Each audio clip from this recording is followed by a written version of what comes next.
okay, then it's going to ask me something. Well, I lied. It's not. It's when we're in the ITL. Whoops. When I do this, it'll process right away. Yeah, if you were in the ITL, it says you want to save. So let me move my active dialog here because I wasn't zoomed in exactly where I was hoping. Well, we can see it sliced off that part of the model here. Now, if I zoom in really close, you can see it kept that curb and gutter and it kept that additional material that we wanted to remain. Now I know you're thinking, well, that driveway doesn't look right. It's going to be a hard time getting in there. We're going to fix that too. But the idea is that we're showing you another technique. Now the edit template drop comes with a bit of a responsibility. Do you want to keep that? Because if somebody comes in here, they can synchronize this with the library and it'll just undo everything and put it all back. So it's your responsibility at one point to capture that and put it back in the ITL. So you need to save that if you want that to continue to persist.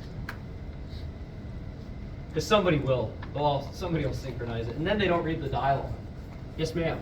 So why don't you just create a copy of the template and do what we just did? You could.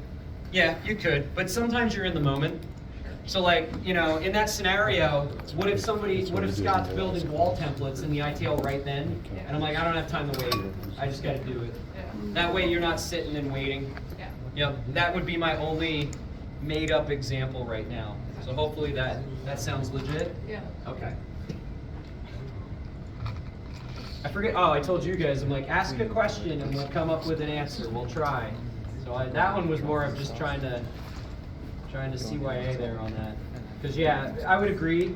I would already know. I would already design it that way, and I would bring it.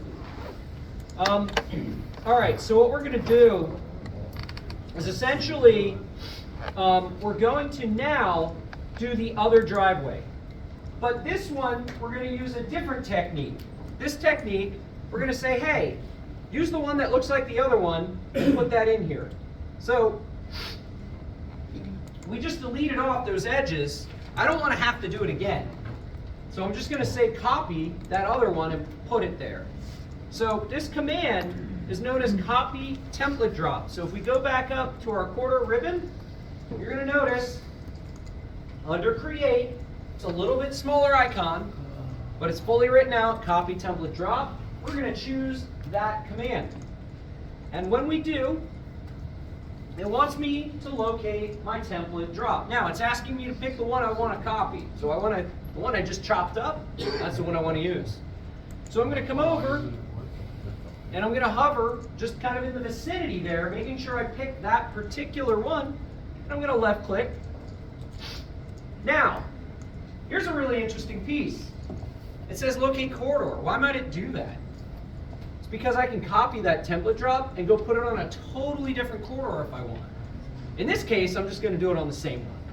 But just be aware, if you're like, ooh, I like that, I want it on mine. Especially if you're working with like other consulting firms and they have like a really cool one, I'm like, yes, please, putting it on mine. Don't have to make my templates now. Grabbing some of those Scott Urbis HNTV ones back in the day. So now I'm going to select that same corridor that I'm working with. So I'm just going to kind of pick again. And you'll notice that behavior. It's saying, where do you want to start it? Where do you want to end it? So when we get to this command, I want to make sure we pick the appropriate start and end template drops. Now again, please read. It's all the stuff on the right side, not the left. The left is for the driveway itself. We go to manipulate the curb. So we want to make sure we're picking the start template drop for driveway 2, and then the end template drop for driveway 2. When we do that, it just duplicates. So it makes it a little bit easier. I've seen users literally, oh, that's cool, edit template drop. So they're like, I gotta edit here, I gotta edit there, I gotta edit here, I gotta edit there. And then they end up with like this hacked up, broken, janky looking model that I just want to boot it and be like, listen, I'll just rebuild this for you. Like, it's bad, you know? I mean, we've all done that, you know, we've all been there. So We've duplicated that, it's cleaned things up, made it a little bit faster, but I would agree, you want to forecast a bit. Put it in your library from the get-go.